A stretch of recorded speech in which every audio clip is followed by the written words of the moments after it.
In this video, my inner child reminds me that joy is practical. Creative play helps me make a portfolio, and I'll take sketchbook art and transform it on my iPad as I share my musings on art and creativity. I'm in bed with a cold, so I'm really sorry for the stuffy nose, but the show must go on. When I was around 4 to 6 years old, some of my favorite moments were spent laying on the floor with a coloring book, the smell of crayons close by, and the satisfaction of outlining shapes in bright color. Sesame Street, The Electric Company, or Mr. Rogers transported my imagination. This, with a PB&J and a glass of milk beside me, felt like the perfect escape. One of my escapes today is seeing other artists in their process, which is why I love YouTube so much. They take me to that realm of possibilities. They inspire me. The other relaxing activity I loved as a child was playing with color forms. These were the reapplicable stickers that you could move around on a scene, like in a house or a shop. These days, I'm playing in the same way when I paint with acrylic gouache in my sketchbook and then take the pieces and arrange them in Procreate. It's like rearranging and creating something new with the color forms I loved. Another form of play that I adored as a child was to make movies on a toy projector. Making a video for you is a lot like how I felt then, wanting to bring happiness to another person. Back then, it was my mom. I had an inner drive then to lessen her heavy load. I just wanted her to sit and be happy for a little while. Of course, I've learned as an adult, 1, I'm not responsible for another person's happiness. 2, I can choose to be happy even when those around me are not. And 3, I'm responsible for my own happiness. But it is built into me to want to bring others along. It really drives much of what I do. The act of creating puts me in a state of joy. And because it is so healing, I think that expressing one's creativity is the antidote for suffering. It's such an accessible source of pleasure. When my children were young, I loved coloring with them. And today, adult coloring is almost a movement, right? I have also noticed that my joy has one of the biggest effects on my reality. Anais Nin said that we do not see things the way they are. We see them as we are. Feeling joy is a lot like wearing magical rose-colored glasses, seeing the best of who you are reflected in reality. For me, the simple pleasures of my childhood were a way to soothe myself, and expressing our creativity can do the same for us as adults. It's a kindness that we can do for ourselves. It's a loving gesture. While making art doesn't stop my thoughts completely, it does put me in a place where I'm better able to observe them, moving beyond them to a state where I feel myself in what I can only describe as active rest. It's like escaping to a relaxing place similar to meditation. And I don't think we hear enough about this part, that making art helps us access that state of calm, which is so good for our nervous system. So what if we could create all the things that we want in the same way? Here's what I mean. So I'm in the process of creating a formal portfolio of artwork with the intention of licensing my art to companies that would use my art on their products. I've mentioned this in other videos. I've been doing this for myself with print on demand, putting art on products that I'm offering, but I want to see my art on more possibilities. I have admired artists like Bonnie Christine and Stacy Bloomfield for their business savvy in doing just that, and I've taken both of their offerings to courses that they've offered. As surface designers, they have extended the way their art is applied and enjoyed. And I feel the pull to take steps in this direction too.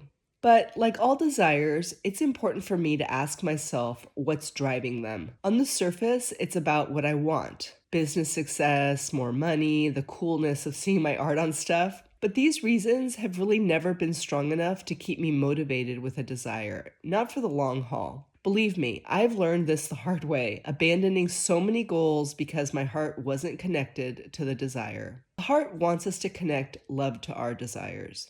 This is not the easy part for me, because desires bring up big doubts that require big self-love. In fact, for me, it has been a year-long process of facing and accepting the doubts and all of their feeling intensity as I continue to nurture this creation, this portfolio, into fruition. I wish it was as simple as having a desire, knowing it's about expanding love, and just having that desire become in reality. Right? Like poof, like magic. But alas, it's all about inner growth. Yay me.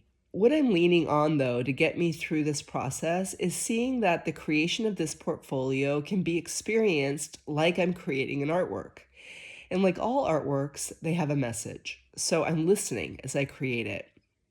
With art, it has been so important for me to approach creating as play, like a child. And I've talked about this a lot on this platform.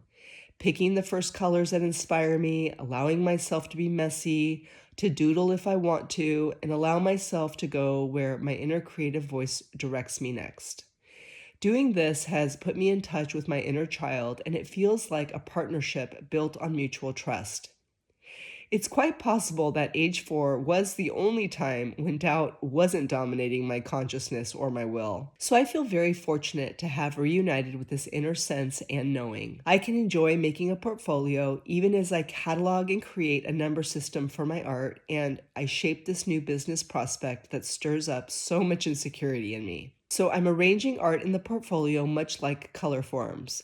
Making mock-ups like I'm having fun decorating, approaching the whole thing like play while I tend to my doubts in my journal every morning.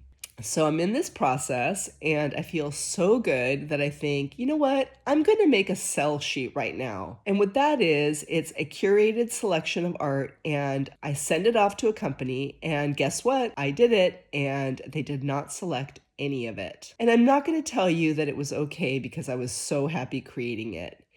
I was super disappointed, and in fact, I spent a day feeling all those feels, and the doubt was insane, and how close I got to throwing the towel in as the unhelpful thoughts persisted by saying, "Is all this work really worth it?"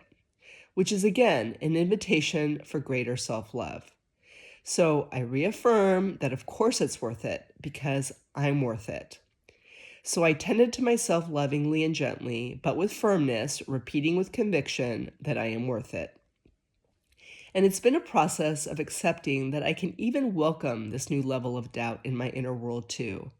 I don't have to destroy the creation or start over or question whether the artworks are good enough. This portfolio I'm calling an artwork simply has more to teach me, and I'm beginning to glean its message. I think we can all agree on universal messages that creations have for us. It's not the outcome that matters, it's the process. We will fail more than we succeed. What's important is to get back on board. And I think, thank goodness I had fun along the way because none of this is easy. Universal messages of keeping on don't do it for me. I have to go back to the past to move forward. I have to go deeper to rise above my limitations. The art you see me creating is the artwork that helped bring me back. Thank you, creativity. I actually painted it 2 years ago, and I remember it was at the start of a sketchbook that I love where I promised myself to paint for my inner child and what makes her heart happy. You can watch the video below.